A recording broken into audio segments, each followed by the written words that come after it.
सम्राट समुद्रगुप्त भारतवर्ष के एक अत्यंत प्रतापी शासक थे।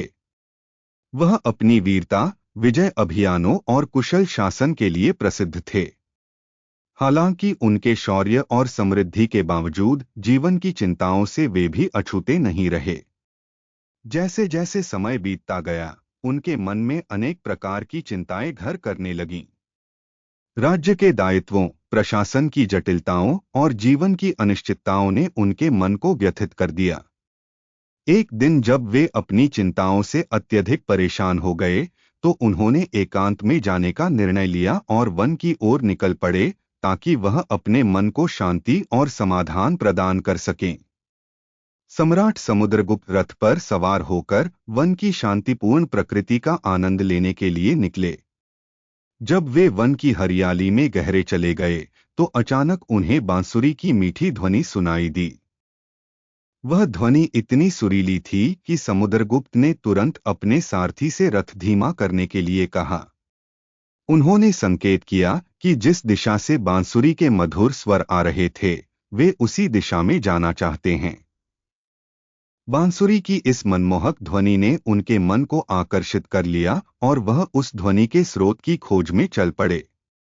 कुछ ही दूरी तय करने के बाद सम्राट समुद्रगुप्त ने देखा कि एक झरने के पास वृक्षों की छाया में एक युवक बांसुरी बजा रहा था। युवक के समीप उसकी भेड़ें शांतिपूर्ण ढंग से घास चर रही थीं। उस युवक का चेहरा प्रसन्नता से दमक रहा था, मानो संसार की कोई भी चिंता उसे नहीं छू सकी हो। उसकी बांसुरी की तान के साथ ही उसकी आत्मा की स्वतंत्रता झलक रही थी।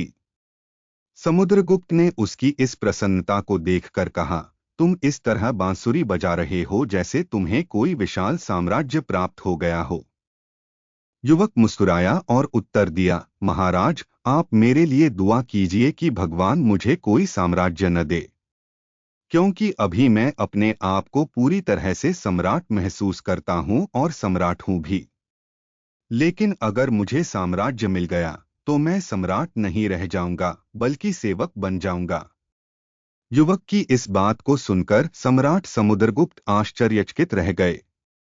यह एक साधारण चरवाहा था, फिर भी उसकी बातों में गहरा जीवन दर्शन छिपा हुआ था।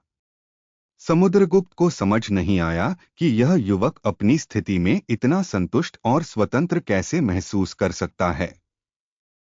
तभी युवक ने आगे कहा, सच्चा सुख स्वतंत्रता में होता है। व्यक्ति संपत्ति, अधिकार या पद से स्वतंत्र नहीं होता, बल्कि जब वह भगवान का चिंतन करता है और अपने मन, कर्म और वचन को संतुलित करता है, तभी वह सच्चा सुख अनुभव करता है। जब मनुष्य इन बातों का चिंतन करता है, तो संसार की किसी भी चिंता का उस पर कोई असर नहीं होता। ऐसे में मुझ में और किसी सम्राट में केवल संपत्ति का ही अंतर होता है। बाकी सब तो मेरे पास भी है।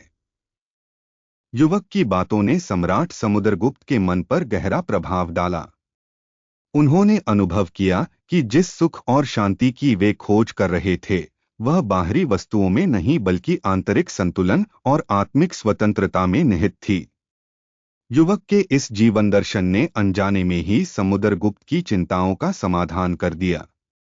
समुद्रगुप्त ने अंत में उस युवक को अपने वास्तविक परिचय से अवगत कराया। उन्होंने कहा, मैं भारतवर्ष का सम्राट समुद्रगुप्त हूँ। युवक इस बात को सुनकर हैरान रह गया, लेकिन साथ ही उसने यह भी महसूस किया कि सम्राट और एक साधारण चरवाहा, दोनों में सुख और शांति की प्राप्ति के लिए आत्मिक स्वतंत्रता ही सबसे महत्वपूर्ण होती है।